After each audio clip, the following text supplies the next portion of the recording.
No, this is the right. Swing, just swing the you report that guy, I'll have swing to the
on now. Good afternoon everyone, and welcome to the June board meeting of the Policing Board in public. Chief Constable, we have your report which highlights a number of operational issues. And Chief Constable Barton, you're also welcome to this session today. I have a few very simple and succinct opening remarks, and then we'll move to questions. This is of course the first meeting since the tragic murder of Lyra McKee, which shocked the entire community. We send our condolences as a board to her family. We know that the intended target of this attack was a police officer, and once again dissidents attempted to kill an officer at the weekend. Thankfully they did not succeed, but as a board we also send our best wishes to the officer and appeal to the community to support the police in providing as much information as possible. I would also want to record that we are pleased to have progressed the appointment of a new Chief Constable. We acknowledge, Chief Constable, that you're not leaving until the end of the month, and this is not your last board meeting, but in public we want to just formally say we've appointed your successor. Details are being finalised around some contractual issues, but we hope to confirm a start date for July, which will ensure a smooth transition. Before we get to that point, Chief Constable, the court ruling and issues in that, in the case of the journalists Barry McCaffrey and Trevor Burney, have caused the board and the wider community serious concerns. We're also mindful of the impact that all of this has had on the families of the victims of Loughin Island. We as a board expect all officers and those acting on behalf of the PSNI to fully comply with the standards set in the Code of Ethics in the delivery of their duties. Court findings highlight failings which have infringed the rights surrounding press freedom and resulted in significant reputational damage to the PSNI and confidence in policing. As a board, it is our job to make sure that the police are accountable and explain decisions and actions. So today we do wish to spend some time with you on this, and also with you, Chief Constable Barton. We're going to start the board meeting with some of our normal questions, and then we're going to move into the issues and questions surrounding Loughin Island. But before we do that, Chief Constable, I'd like to invite you to say some opening remarks. Thank you, Vice Chair. And I'm conscious of the fact that there will be lots of questions today, and I too will keep my opening remarks as brief as possible. Thank you for acknowledging the attempted murder of one of our officers in the weekend just past. This is the first meeting since the horrific murder of Lyra McKee, and since that terrible night, as you have said, there have been many powerful gestures made from the community, a community that is tired of such violence, but the men and women of violence care little for those communities.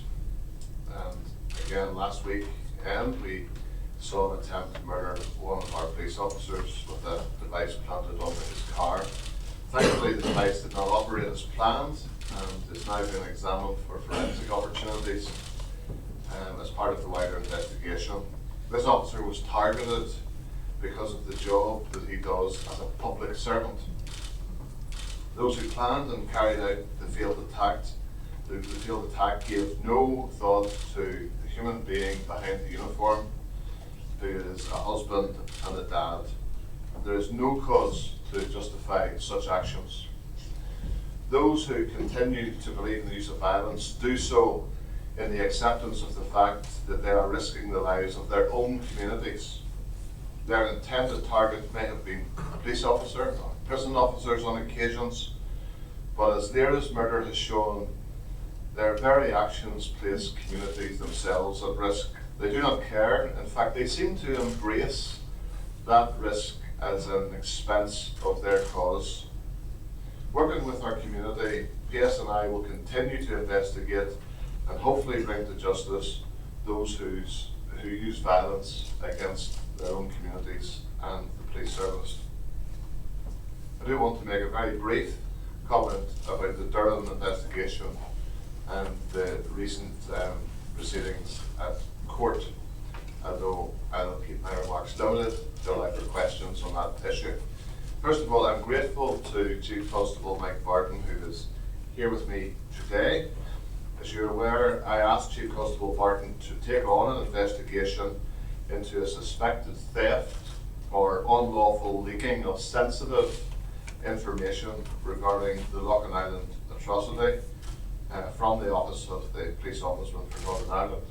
The prospect of the Police Service of Northern Ireland investigating the Office of the Police Ombudsman created an obvious conflict of interest.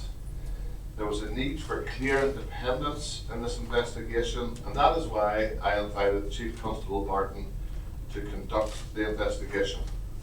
I want to say from the outset that there is nothing about this investigation that has been easy, but I did not come into policing to serve as a police officer to do an easy job.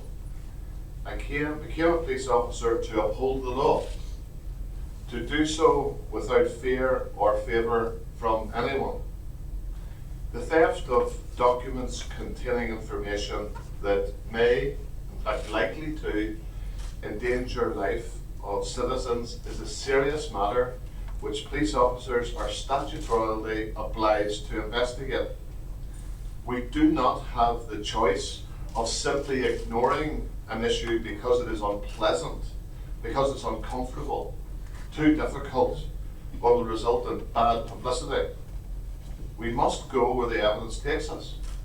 But in doing so, it is right and proper that we should be, and we expect to be, held to account for our actions, and therefore I'm grateful for the opportunity to answer the question in public session of this board today. And all I would say in conclusion at this point, Vice Chair, is that the court findings, there may have been commentary from the court and from the judiciary, but the court findings have not been finalised. We do not have the written judgment from the court, and therefore I would stop short of confirming identified shortcomings. Chair, happy to take questions. Over to you. Thank you, Chief Constable. Okay, we'll move first of all to Joanne Bunting, who has a question. Thank you, Madam Chairman. Chief Constable, my questions relate to recent Republican activity in the city. With regard to the undercar bomb at Shandon Park Golf Club in my constituency, first I would like to indicate that my thoughts are with the officer concerned, his family, club members and residents who were caught up in this attack. Along with all right-thinking people, I too condemn those responsible and remind them that they will never win. The first part of my question relates to this investigation. I would seek an update on the investigation thus far. And then I move because the bomb attack coincided with public displays by Republican terrorists with shots being fired at 2 funerals. So in light of this, and insofar as you can in a public forum, will you tell us, 1, after the first event, what assessment was there of the likelihood of it happening again at the second? 2, as a result of that, what course of action was determined and what was the rationale behind it? 3, where did the guns come from and how did these people gain access to them? And 4, what assurances can you give the wider public through this meeting that you are actively pursuing all those involved in terrorist activity? Thank you. Thank you for the question. For brevity, I'll just move straight to Barbara, who is the Assistant Chief Constable of Crime Operations. Thank you. If I can address first of all the bomb that was placed underneath the car of a colleague. It was a viable and it was a sophisticated device, and one that was well placed and that was obviously intent on murder. Obviously intent on murder, with a complete disregard for anyone else who may be caught within the immediate vicinity. Undoubtedly, we believe this was a dissident Republican attack, an attack carried out by violent dissident Republicans. We are at the early stages of this investigation, and we will continue to be relentless in our investigation around that. We believe that there are 2 vehicles associated to the attack, which had been burned out in the early hours of Saturday morning in the Ardoyne area, and appeals have been put out as regards the movements of those vehicles. But as I say, where we are at the moment, it is within a very early stage of investigation. There is different forensic analysis that needs done and other investigative strands. So that is about as much as I can give as regards the update of the investigation now. With regards to the paramilitary displays being referred to as shows of strength, both at the wake of Mr. Michael Kearney, and then the paramilitary showings at the funeral. As regards, if I would deal with the wake first of all, police have no indication whatsoever that there may be any form of show of strength at that, or any form of use of firearms whatsoever. There had been some police actions, certainly in the area, just as regards overview. However, we were completely unsighted to any form of that activity. Moving forward to the day of the funeral, again, we did have a policing operation in place. The proportionality of that operation will always have to be considered against what the activity that is being displayed at that time. What we have seen and what we have evidenced is a number of individuals, quite a number of individuals who were dressed in what has been described as paramilitary type uniforms and clothing. And that has been evidence gathered, and we will continue to develop our criminal investigations around that and liaise closely with the Public Protection Service to establish whether any case can be brought forward through the courts. But that will be subject to investigation, and we continue to liaise with the Public Protection Service around that. There have been 3 arrests in relation to the show of strength on the night of the wake, for want of a better term. And there have been various items have been seized, including uniforms, balaclavas, and several other items. Thank you. Alan? Thank you very much. Chief Constable, my question was around those paramilitary displays, and I thank you for the opportunity that you gave my party yesterday for a delegation to meet with your senior officers and seek reassurances about what you were doing around that. We thank you for that. Can I just confirm that in relation to them and place on public record that you actually have a specific investigative team led by a senior detective working on that? And also, can I confirm that would be your take in all this, that there is a province-wide command structure within the dissident republicanism? The team that is investigating the events comes from our paramilitary crime task force. So yes, there is a specific team and investigation in place around that. The incident that we're talking about is linked to the INLA. They remain a priority within the paramilitary crime task force, and indeed there have been several unsuccessful proactive operations where we've had arrests, we've had seizures of drugs, extortion, and people are being processed through the courts for those reasons. Thank you. Joanne, you wanted back in very briefly, please? Yes, certainly, Chairman, I will be brief. But just with regard to the guns, do we know where these came from? Do we know who they belong to? Whether these are shared amongst organisations, and how these people got access to them? That remains a line of inquiry at this time. Thank you. Philip? Thank Sorry, you. Philip's down here. Yep. Hi, Philip. My questions related to police inquiries in the aftermath of the publication of Justice O'Hara's inquiry into hyponatraemia related deaths. We know from his findings that there was a complete failure of care for patients involved, and in some cases evidence of a cover-up of the facts surrounding some of the deaths. We also know that the PSNI announced a dedicated team of specialist detectives to advance inquiries. Unfortunately, it seems that there's a halt to the PSNI investigation at the minute, and that seems to have stalled. There may be a requirement to establish a new team. So my question to the Chief Constable is to explain why the investigation is stalled, and if you could update the board on what progress is being made to restart the investigation. If I may take that one, please, another one for myself. So you rightly refer to the public inquiry, the findings that were announced in January 2018. And as a result of those inquiry findings, a special investigation team was established by the PSNI to reinvestigate and establish if there was criminal liability. And at the heart of all of this are 5 children: Adam Strain, Lucy Crawford, Rachel Ferguson, Claire Robert and Conor Mitchell, and we will never lose sight of that. During the inquiry, a level of guarantee was given to those giving evidence during the inquiry, and it was an incredibly complex level of guarantee, which we as an organisation sought counsel and specialist legal advice on how we best progress.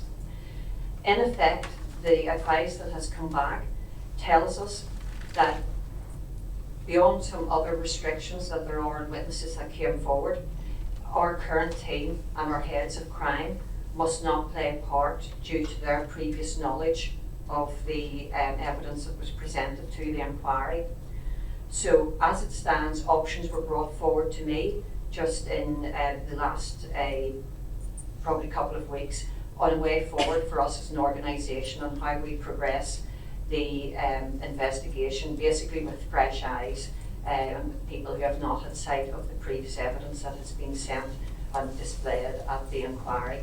So that's an absolute priority for me to ensure that we do that for the very reasons, and I'm so mindful of the families of the victims involved. Thank you. Gary? Thanks, Chair. Chief Constable, a question in relation to the tragic murder of Lyra McKee. First and foremost, I want to pass on our thoughts and prayers to Lyra's partner, family and friends. Indeed, we want to pass on our thanks and our thoughts as well to the PSNI for the way that they conducted their operations that night, and indeed the fact that they put themselves on the front line to protect the community, and that was indeed stark contrast to those who were involved in violence that night. Can we get an update in relation to that investigation? And once again, appeal to people to come forward with information and possibly outline what measures are in place to protect those people who will want to come forward and provide witness statements. Certainly. Sadly, the 18th of April is a night that has been sketched in many of our memories. It was a night of violence. There was sustained rioting, petrol bombing, hijacking. Individuals lost their livelihoods, their vehicles were burned out. And sadly, that night, a gunman stepped forward and gunfire resulted in the very sad death and premature death of Lyra McKee. We will be absolutely relentless in our investigation into this murder. And as regards encouraging witnesses and people to come forward, because every piece of information counts for us. It builds the jigsaw that will bring people before the courts. So we have worked with the PPS and our senior investigating officer. Many of you will have seen him on the news. We have discussed special measures and how people can come forward anonymously and help and give support as witnesses to our investigation. So the community support has been immense for this, and I think Northern Ireland in many aspects has been united. To date, there have been 14 searches been put in place. There have been 8 arrests. 2 people have been charged with associated hijacking, arson, petrol bombing and rioting. And actually today there was one more arrest in direct relation to the murder. So we do have strong lines of inquiry. The investigation is progressing at pace, and anything, if we can take this opportunity again, just to ask people to dig deep into their hearts, and if there's anything that they can do to bring forward any more bits of information. And some of these witnesses may be the people who are closest to the people who have actually fired the guns and been involved in the murder on that night. We do ask them to come forward. Yes, yes, okay. We're now going to move into a series of questions around the investigation led by Chief Constable Barton, and I'm going to invite Brice Dickson to lead us on that. Brice. Thank you, Chair. Chief Constable, this is a question to yourself, but also to your colleague, Chief Constable Barton. And I noted that in your press statement concerning the decision of the High Court, Mr. Barton, that you said your officers acted in good faith within the law and followed due process. But you went on to say that you accept and respect the decision of the High Court. So I'd just like to explore with you what learning you think you can draw from what the High Court has said, and in particular its designation of what happened as inappropriate and therefore unlawful. And would you accept that the actions you took or that you ordered to be taken represented a severe undermining of the principle of press freedom? Thank you, Mr. Dickson, for that question. Before I answer, would you please indulge me, because I want to make it clear that at the outset of this investigation that the Loughin Island massacre was a barbaric atrocity which had and continues to have a devastating impact, and at every stage of our inquiry we have tried to make sure that the families, the bereaved families, are at the forefront of our mind. I've been asked to do a specific thing, not to investigate the Loughin Island massacre itself, but to conduct a criminal investigation into a very specific allegation. And this was the theft or exfiltration of a secret document from the Ombudsman's office. Now, part of that inquiry was and it was an obvious line of inquiry, and that was that the journalists, the 2 journalists involved, made it clear in the documentary that was aired that they had access to this secret document. And so it was a legitimate line of inquiry for us to explore whether or not we actually pursued the journalists themselves rather than look at it from the prism of the Ombudsman's office. So at any one time I was actually looking at it from both ends of the telescope. Now the end of the telescope that looks at the journalist, now this is really tricky, and this underpins the purpose of your question, and I think it's entirely legitimate. You ask it. Press freedom is crucial in any democracy. I've spent the last 39 years being held both accountable by people such as yourselves, who've been elected, and by the Fourth Estate, by the media. And that happens on a daily basis, and I'm content to be so constrained. However, everybody has to operate within the law as it applies to them. Journalists do have freedoms, thank goodness, but they shouldn't be abused.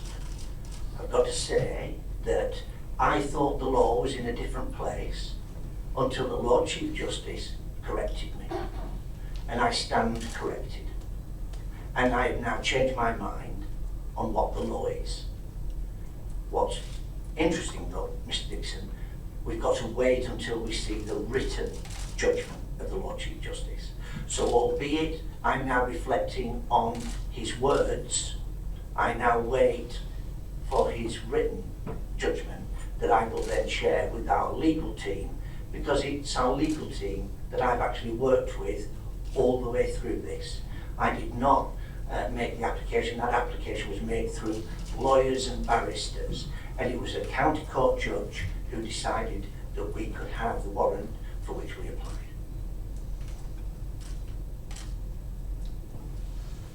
Can I just ask a supplementary there, Chair? Are you confident that when you applied for the warrant, you provided all the information that was relevant to the county court judge, including information connected to the principle of press freedom? I think you may be alluding, Mr. Dickson, to what I've read in the press, that I omitted from that application that the journalist had met Mr. Martin before I was called in to investigate. I didn't put that in the application. I did not consider it relevant to a focused application on the theft or exfiltration of a secret document. That's the purpose of my inquiry. The meeting that's been referred to with Mr. Martin did not refer to the document that I'm charged with investigating. That was the naming of 3, possibly 4 people by the journalists. Now, in any day in Northern Ireland, journalists will sometimes speculate, sometimes report that people may or may not be involved in criminality, and sometimes people are named. That's the cut and thrust of journalism. The police do not seek warrantry for each one of those reports. That would be utterly ludicrous, and that is not where we are. I absolutely respect press freedom, but I do not, in my view, and I have been corrected by the Lord Chief Justice, I do not think it appropriate that secret documents that put people's lives at risk are put out there in the public domain. I think there should be, that those discretions should be fettered. People may not be prevented, but we've all got to answer to the law, including myself. Gerry? Good morning, Carl. Chief Constable. I promoted you and you're being retired tomorrow. I was going to ask a similar question to what I've been asked there, but I'm interested in what you said. First of all, you're saying that you're waiting on the judgment coming through the order, but the Lord Chief Justice has spoken, and to be very clear about it, he has said that the granting of the search warrant was inappropriate, and you said you've changed your mind on that basis. So without waiting on that, do you think it is appropriate for you to apologise to the 2 journalists, because you did make the decision, you did make the decision to go to the county court, even though the county court, you pleaded the case not for a production order, which would have meant the 2 journalists coming and having a discussion, but you wanted to make an arrest. The arrest was high profile, there was many armed police there, it was done in front of families of certain family of one of Mr. Browning and neighbours of Mr. McCaffrey. So, do you think it's appropriate to apologise now if you have accepted that it was the wrong thing to do? Because we have had 9 months, and of course it's much longer, but 9 months of stress on these 2 journalists and also on their families, but also clearly it raised the issue of what are we doing about, and you said you agreed with press freedom, what we're doing with press freedom. I can absolutely appreciate that it's a traumatic experience to have your home searched and to be arrested and then interviewed under caution. But we made efforts to do that in the least intrusive way possible. You talked about armed officers. None of my officers were armed, but officers in Northern Ireland are routinely armed. And we went with officers from Northern Ireland. We took that course of action after taking legal advice, and we did actually, in a court, secure the granting of the warrant to which you refer. And as soon as I became aware of the clarity of the Lord Chief Justice's position, 2 journalists were ruled out of the inquiry, and we immediately brought that fact to their attention to end the stress to which you have referred. I can appreciate that trauma, but unfortunately it's the case that police investigations do follow in the wake of trauma, because we have to go where other inquiries do not.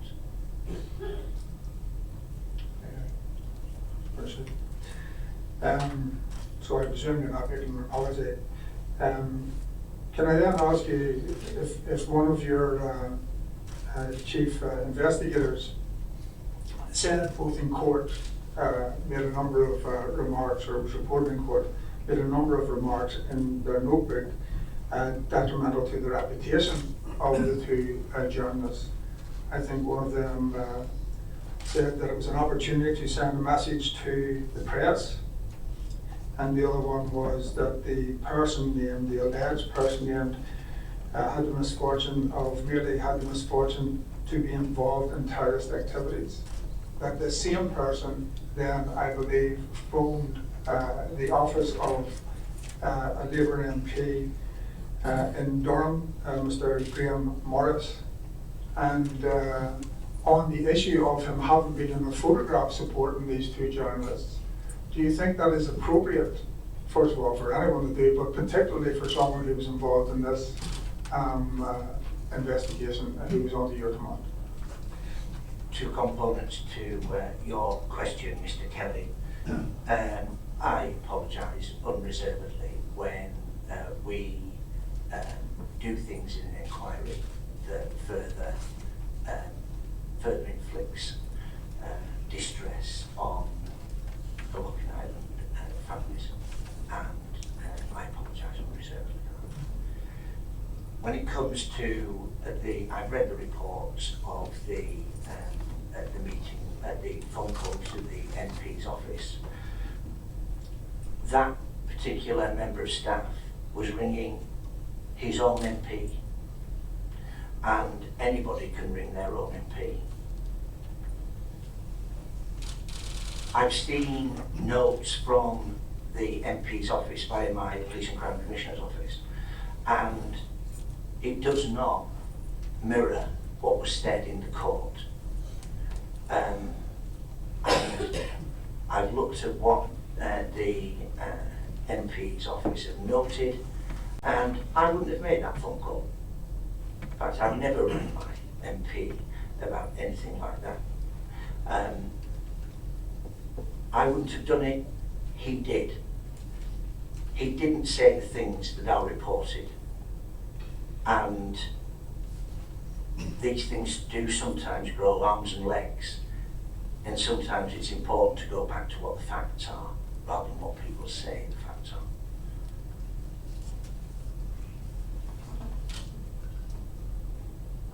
Sorry, Meryvn, did you want to come in? I've 2 members, Dolores, you've indicated you want to come in On this point, if you come in now, will you also ask your question, and then I'll move to Meryvn. Thank you, Chair. Well, I was present in the court whenever the barrister representing the journalist informed the judge and the justices that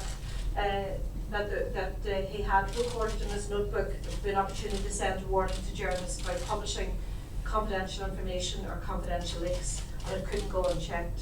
And also, I heard and would gasp around the court whenever it was said that the killers merely had the misfortune and becoming involved in terrorist activities. And I think Chief Constable, I raised with you earlier today around the code of ethics in relation to the standards of behaviour of PSNI officers, and whether that would then apply to officers who were brought in here under mutual aid.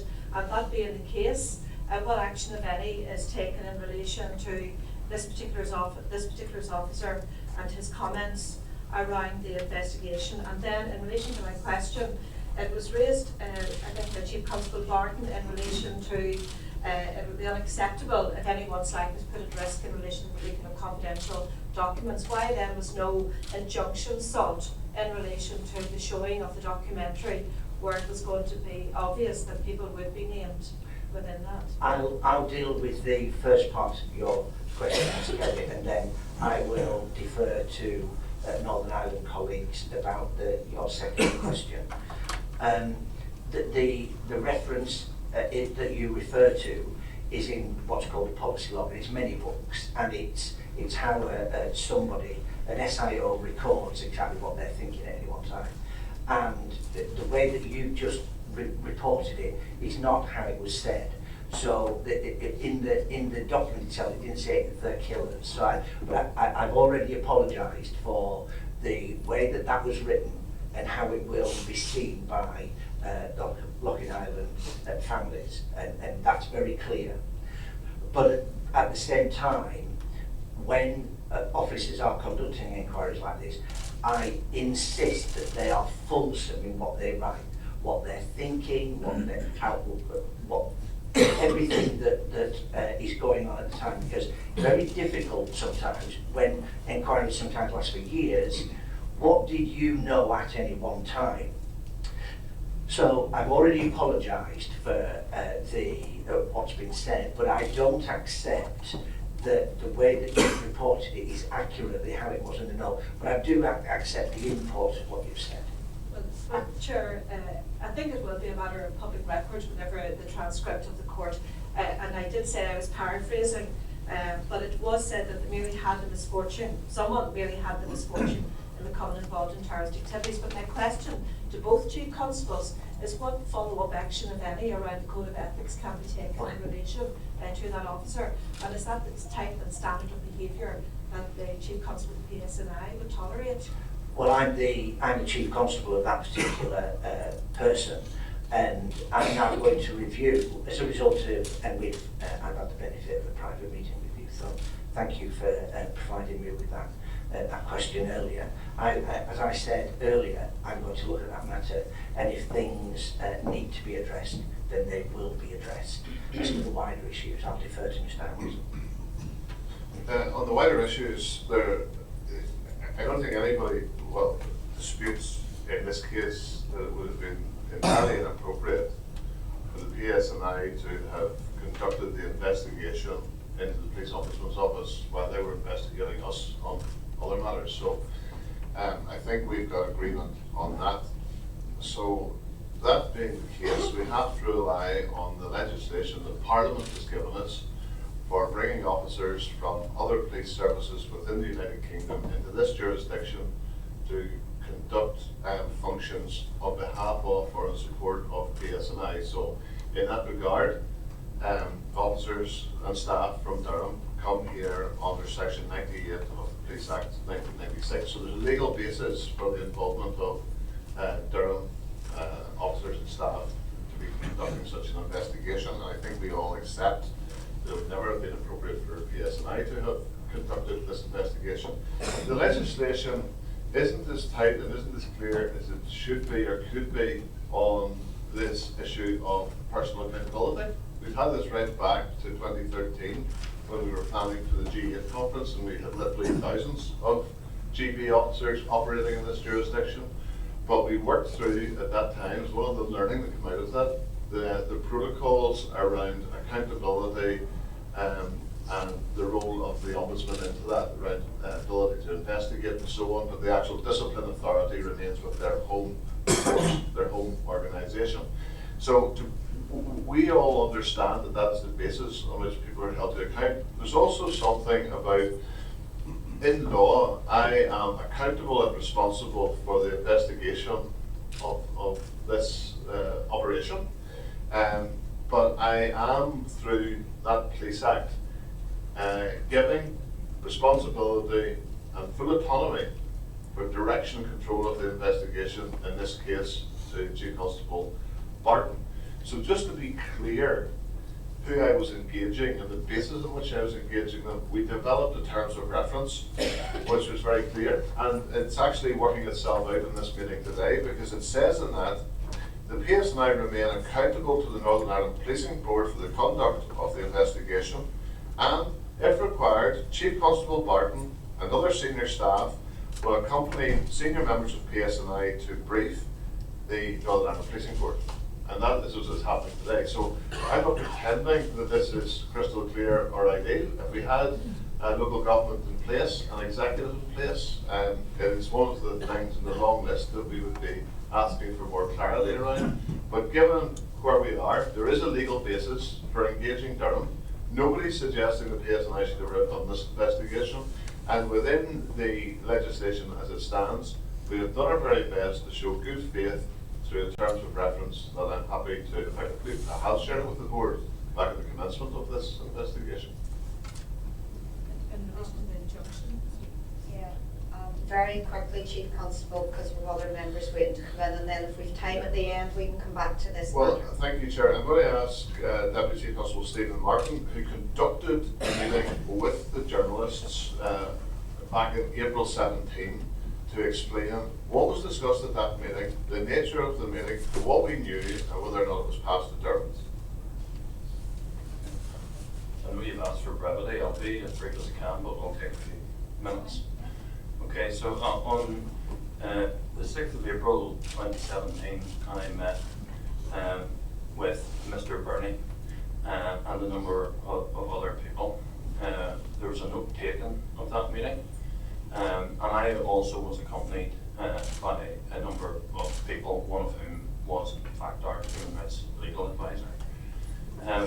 The note of that meeting will actually show, and I think it's pertinent, that I was at pains at the outset to stress the value that the PSNI places in the role of the media and the freedom of the press, and that we would not be seeking in any way to undermine the role of the press.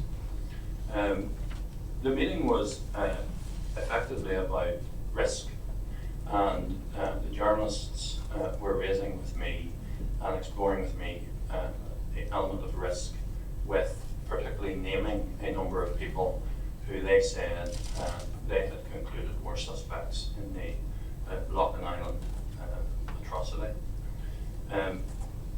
During that meeting, they indicated that the names of those people were well known in the local community, and in fact that at least one of the names had been placed formally in the public domain. They indicated that they would be given the people they intended to name advance notification of that by way of a Reynolds type alert, and allowing them the opportunity to make representations. And in that meeting, I concluded that there were no Article 2 issues engaged. Article 2 requires a real and immediate risk to be developed, and I concluded that that threshold was not met. My lawyer was in agreement with that, and just simply naming people as being suspects in relation to crime is actually quite a common thing that we experience in Northern Ireland, and indeed just this week, BBC Spotlight broadcast and identified an individual. They showed images of the individual, they named him, and they linked him to an atrocity which killed 5 soldiers and a member of the public, and that was broadcast. So it is not uncommon experience. So that was on the 6th of April.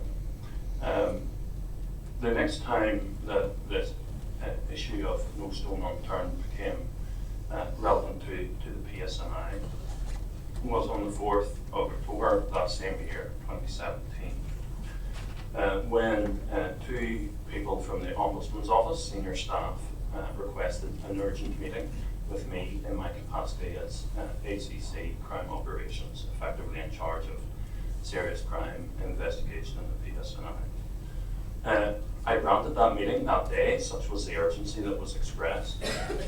And again, I met with them in a minuted meeting, and there were a number of people present, and again, I would say and state that the Human Rights Legal Advisor of the PSNI was present throughout that meeting. The Police Ombudsman staff told me that the film No Stone Unturned had been screened at the New York Film Festival on the 30th of September, a few days earlier, and just the previous day of their meeting with me, they had been given a copy and had had the opportunity to view the film. They said that there were items contained in the film that caused them significant concern. They referred particularly to what they believed was a secret executive summary and a further 55-page investigatory report that was also classified as secret. They said there were screenshots of the contents of those documents contained in the film. They indicated that it was verbatim, albeit it was in a different format, and it looked as though it might have been retyped, but it was identical to the documents that they believed had been safely in their custody. That meeting, it was a fairly thorough meeting, and two actions emerged. One was that they would pass copies of the documents to us so that we could assess their contents to effectively identify if Article 2 or other risk was identified, and to engage in managing any threats or risks that would emerge. And secondly, it became immediately apparent to me that the matter in relation to how these secret documents that should safely have been in the custody of the police ombudsman had come to leave those premises or to be contained in the production, no stone unturned. That would require an investigation. I realised immediately that there was a conflict. There was no, there would not be the perception of independence satisfied in terms of the PSNI actually going and carrying out an investigation into potentially criminal activity in one of its primary accountability bodies. Because Durham police were already engaged in an inquiry relating to the loss of documents within the Ombudsman's office, I concluded that extending their remit would be the most appropriate way to proceed, and I subsequently raised that with the Chief Constable, and he agreed. The issue of injunction was raised directly with Police Ombudsman staff on the 4th of October. And we raised the possibility of injuncting the material with them, as it was their material and not ours. And any injunctive process would quite properly have been taken forward by them, and we raised it with them.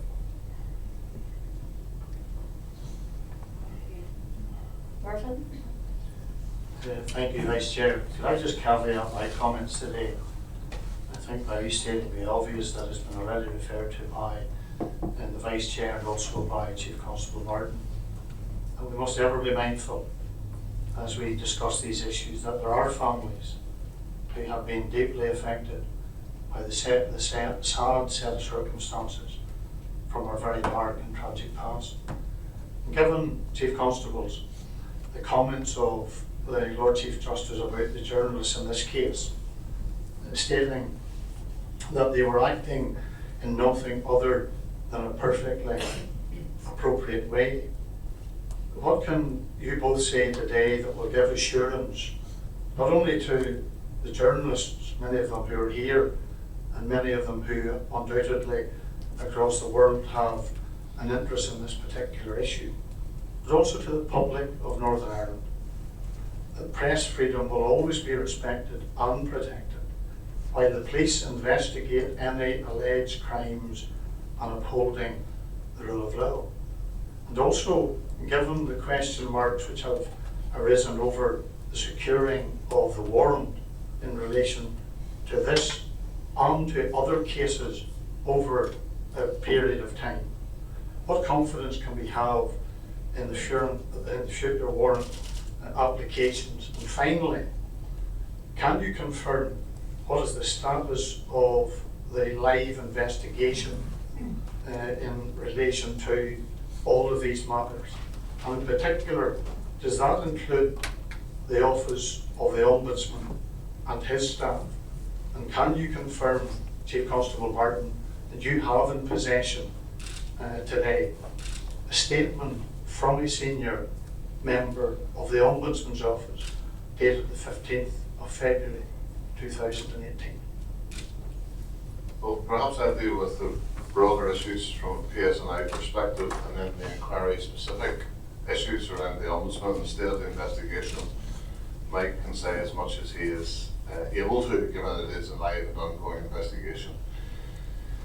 I have never sought to pass responsibility or abdicate my responsibility towards my colleague Mike Barton for this investigation that touched into 2 journalists. I acknowledge that it had a big impact on them and their families.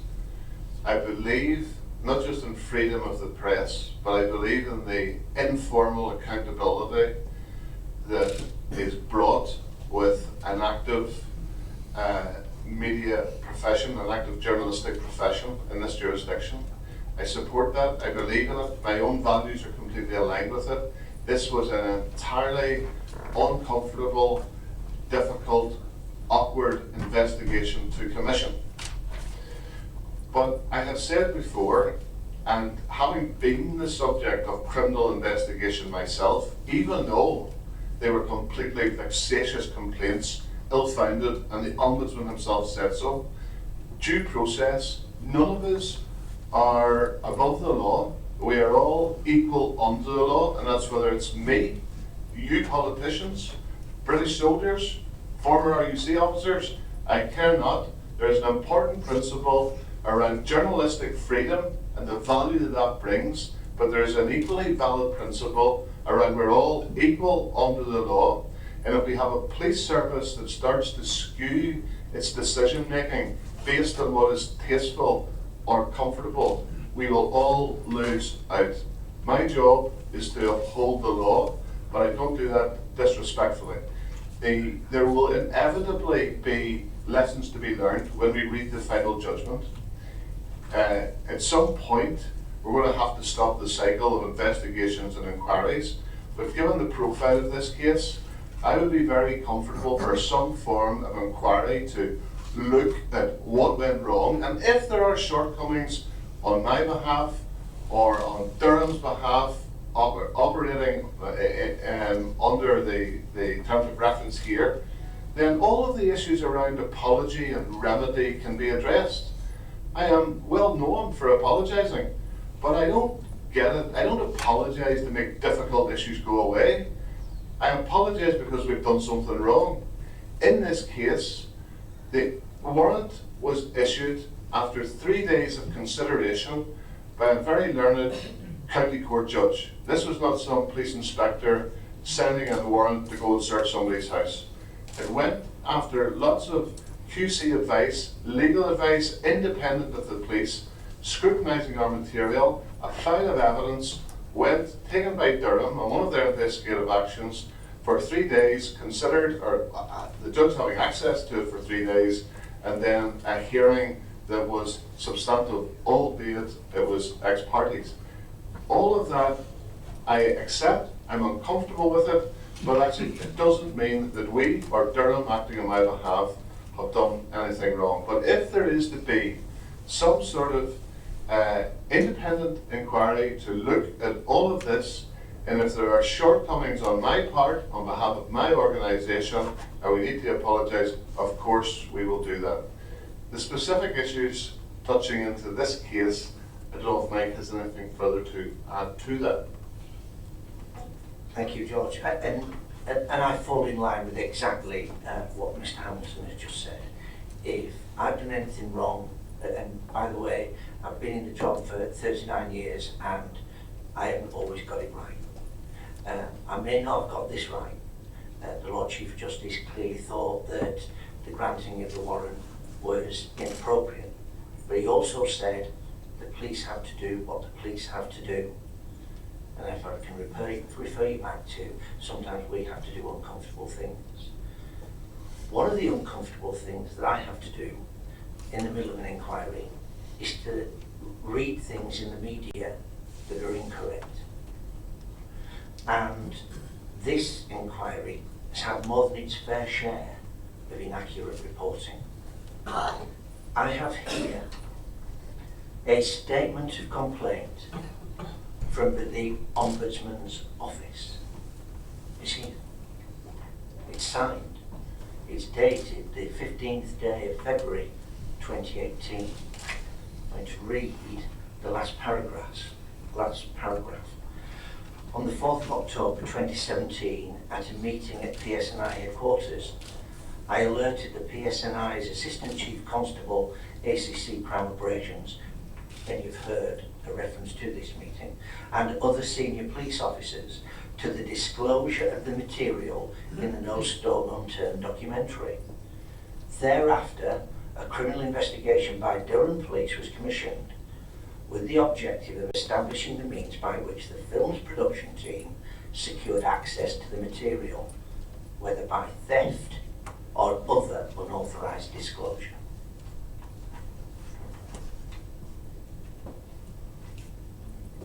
Thank you. John? Chair, thank you. Chief Constable, can I ask you, in light of the fact that we're 25 years on from Block Island, and with all of the suffering that continues, and separate to any inquiry stemming from the workings of this board, Do you put on your Microphone? Right, I thought I was on. Separate to any inquiry instigated by this board, in which I hope to play a full part, can I ask you a question around trying to move us forward, trying to ensure that we're not sitting in this position again, and putting in place a process that will put everybody here in a more secure place? Can I ask you this question? Given the negative headlines of recent days and the possible implications of those headlines for press freedom, perceptions around press freedom, for public confidence in policing, and of course for victims, do you agree that the police service should be working closely with this board, and urgently with this board, to put in place arrangements and to examine how subcontracted GB police forces are held to account in Northern Ireland, as it appears that current arrangements do not include regular updates to this board? You also referred earlier, as did others, to interactions between PSNI and other public bodies. And should we also, in the context of any review of arrangements, be looking at how all of those bodies can be held to account, and to ensure that they're acting in the interests of policing and justice and accountability in Northern Ireland? And should we, at this point, be seeking to work with others, for example HMIC, in order to secure such an arrangement? Well, what I think what you're talking about is two levels to it, if I might suggest so. One is the legislative framework that Parliament or the Assembly creates to allow for accountability of public authorities, and in particular in these, the term used is subcontracted out inquiries here. So I have a long list of families who want me to create arm's length, practically independent investigations into the loss of their loved ones, death, the murder of their loved ones, especially in legacy cases. And I've done that. I've done it with Police Scotland, I've done it with Bedfordshire Police, I've done it with Durham Police, and we're prepared to do that. There is some legislative basis to that under the 1996 Police Act, but I agree that ultimately the only person truly responsible to this board for the conduct of all of those investigations is me. And therefore, what I do is I can engage these other police services under the 96 Police Act, and they can operate here with all the powers and privileges and responsibilities of a constable in this jurisdiction, but it is light on the accountability mechanism. So I build in to the terms of reference, and I negotiate with the Chief Constable that I'm bringing in, that they will voluntarily, willingly make themselves accountable to me, which they already are in law, but as importantly that they will attend this board along with me when required to be fully answerable. So Mr. Barton worked to terms of reference that was half a dozen pages long, but the pertinent paragraph is the PSNI remain accountable to the Northern Ireland Policing Board for the conduct of the investigation, and if required, Chief Constable Barton and the senior members of his team will accompany senior members of PSNI to the Northern Ireland Policing Board to answer questions. That's what we're doing. The fact that Mr. Barton is here with me today is a manifestation of that. I'm not trying to abdicate responsibility to another Chief Constable. I'm not trying to duck or hide accountability to this board. I had to negotiate hard with this board to get Chief Constable Barton in front of you today. I was astonished that there was some reluctance to do that. Chief Constable Barton was willing to come here on his penultimate day of police service to answer questions to this board. So I think the legislative provisions, the framework is at best untidy, but if we had an executive, we could probably put it on the list of things for a Northern Ireland executive to address, or if it needed to be a reserved matter, to refer it on into Westminster. Going to go back very briefly, I think the Chief Constable has confirmed my concerns tonight and has pointed out that this board has not any formal role in the appointment of what I did refer to, and it didn't mean any offence, a subcontracting role. The board in itself, the body responsibility for holding the Chief Constable to account, has no role in the appointment of such persons for serious policing roles in Northern Ireland, so that does. And I'm going to repeat, Chair, for clarification, what I said. What I'm seeking to do is that the PSNI and this board should work together to try and set up structures as best as we can in the absence of a minister to change or introduce new legislation so we can maximise accountability practices around these arrangements. Chair, just to reassure the board, I stand to be corrected, but any of the terms of references that I have agreed with other chief constables who are leading on investigations on my behalf because of the need, where cases like this were being appropriate, I either have or if I haven't, I'm certainly willing to share those with the policing board. There's nothing going on here that is trying to duck or avoid accountability. I think you know me well enough by now that I don't do that. So if there's additional arrangements that we need to put in place or additional briefings, then I'm happy to be part of that, or at least suggest to my successor that he should be part of that. Thank you. Paul? Thank you, Chair. I'm aware we're possibly running over time, but these are very, very serious issues. Serious, obviously, for the families of the Northern Ireland victims, and serious also in terms of the values that we all share about the freedom of the press, and this has become an international issue.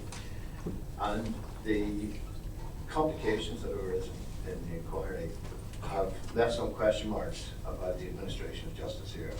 And we're in the unhappy situation where there seems to be a contradiction between the versions that we've heard from the police ombudsman and from yourself, Chief Constable. And if we can just go on to explore that with you, because it would be very important if we can resolve what appears to be a contradiction. At the last meeting of the board in February, you had told us that the Office of the Police Ombudsman had reported theft of material, and presumably that referred to the meeting on the 4th of October with the Deputy Chief Constable.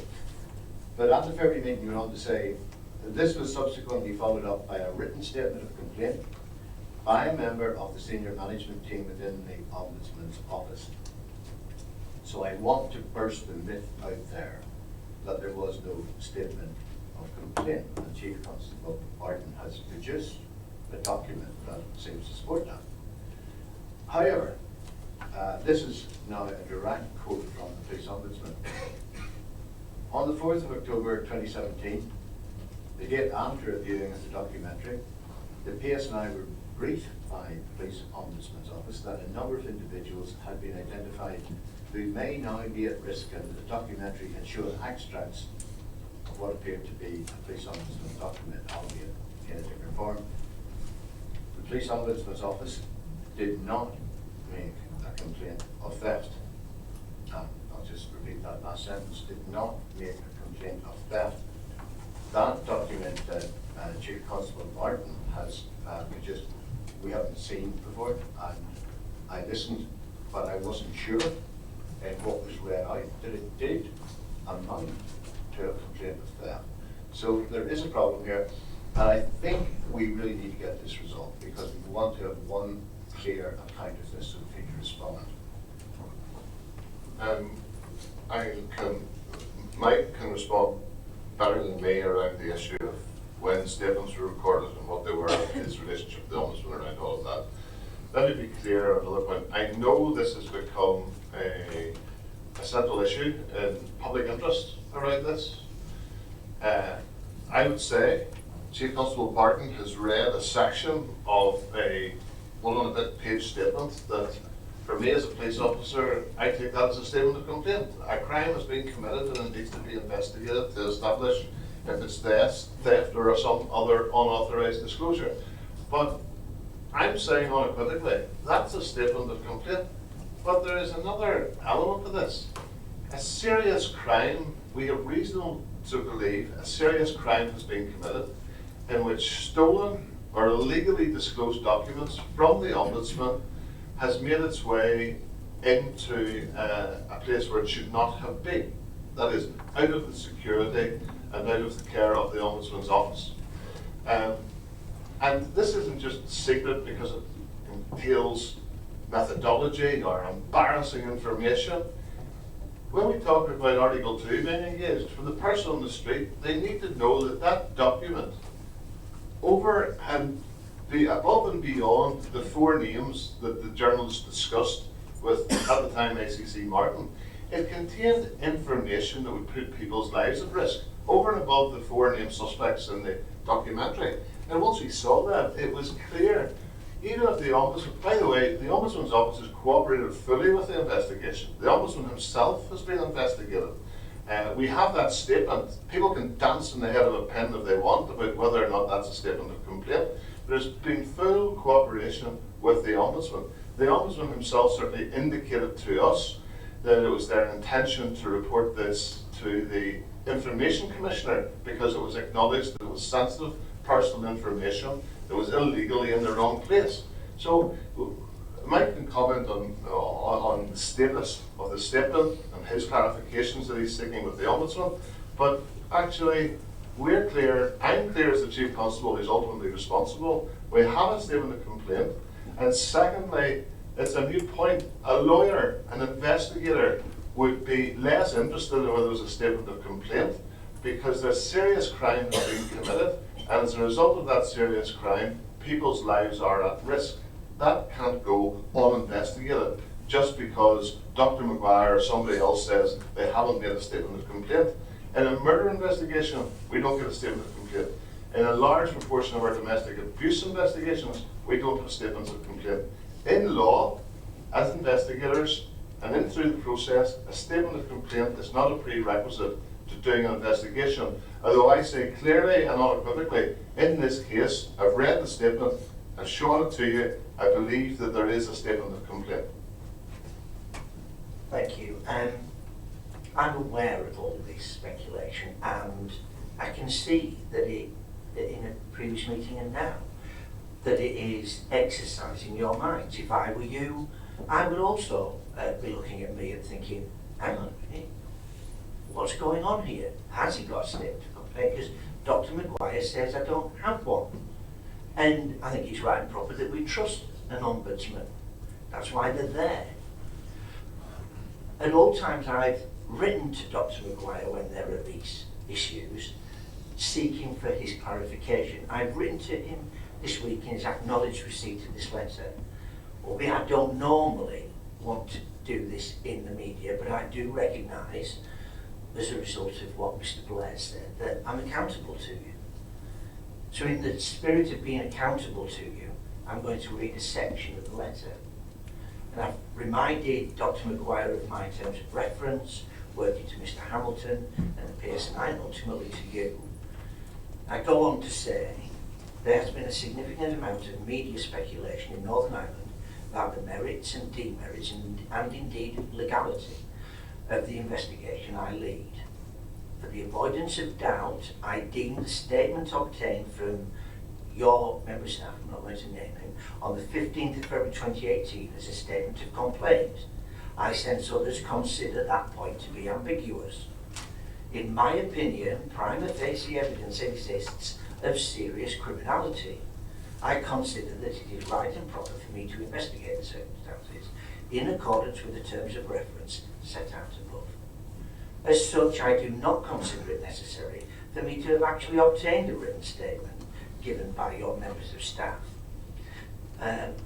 Because your members of staff had already attended the PSNI headquarters on the 4th of October 2017 to provide a verbal account of the events which had become apparent the day previously. As I proceed with my inquiry and potentially look to submit a file of evidence to the Public Prosecution Service of Northern Ireland, I would invite you to clarify your position on the matter. I'm cognizant of a statement attributed to you, which I have recently read in the media. Whilst I do undoubtedly accept and respect the decision of the High Court last week, I need to be clear as to whether you are formally withdrawing the statement of complaint or whether you intend altering your position in some way.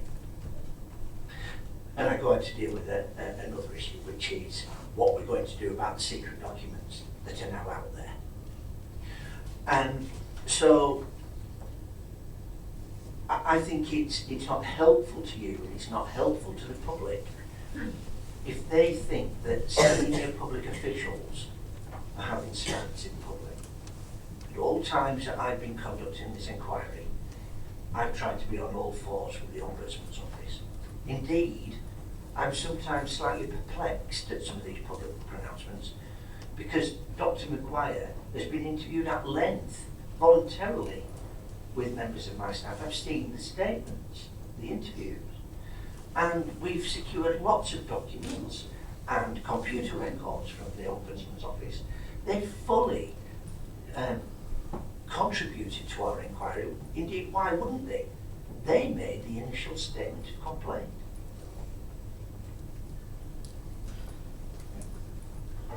Thanks very much. I mean, I can see where some of the confusion has arisen. But here's the problem. The problem is that when this actually gets to the High Court, the Lord Chief Justice says, and I'm quoting, we took the view that it was unclear what offence was being investigated under Section 5 of the Official Secrets Act in respect of what possible defendants and so on and so forth. So it does seem that although you were taking legal advice, that legal advice may have been taking you in a wrong direction, and I just wonder, could a lot of these difficulties not have been resolved at a much earlier stage, where I take your point, Chief Constable, that whether or not someone is making that complaint for you to pursue, or whether it's simply you brought to your attention and you decide that the crime has been committed, that it would have been useful to have had some conversation with the police ombudsman just to clarify whether or not the inquiry that you're about to launch was being instigated at his behest or simply by yourself, and that didn't happen, and so we have this confusion. Well, it did happen.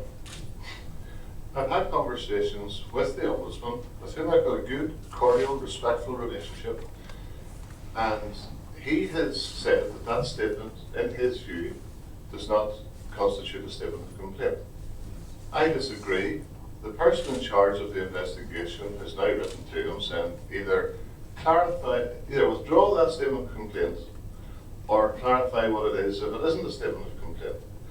But in those conversations with Michael McGuire, I have made it clear, as a public official, are you seriously telling me that highly sensitive material, secret material, is taken from your office without your permission, it's put into somewhere where it shouldn't be, so that you're actually going to report it to the Information Commissioner? And you're telling me that you don't want to make a statement of complaint about that? You don't want that to be investigated? And to me, it's an incongruent position for a police ombudsman, for any senior official to be in, saying, I'm telling you that this has happened, but I don't want to sign a statement. I don't want any of my senior officials to sign a statement to that effect. It doesn't make sense to me at any level.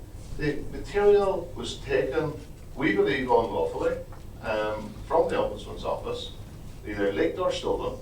The Ombudsman's telling us about that. We would say he has, through a senior member of staff, committed to a statement of complaint. He would say he hasn't. But even the fact that he is wanting to not complain about that, but report it to us and report it to the Information Commission, what on earth do they expect us to do other than investigate it?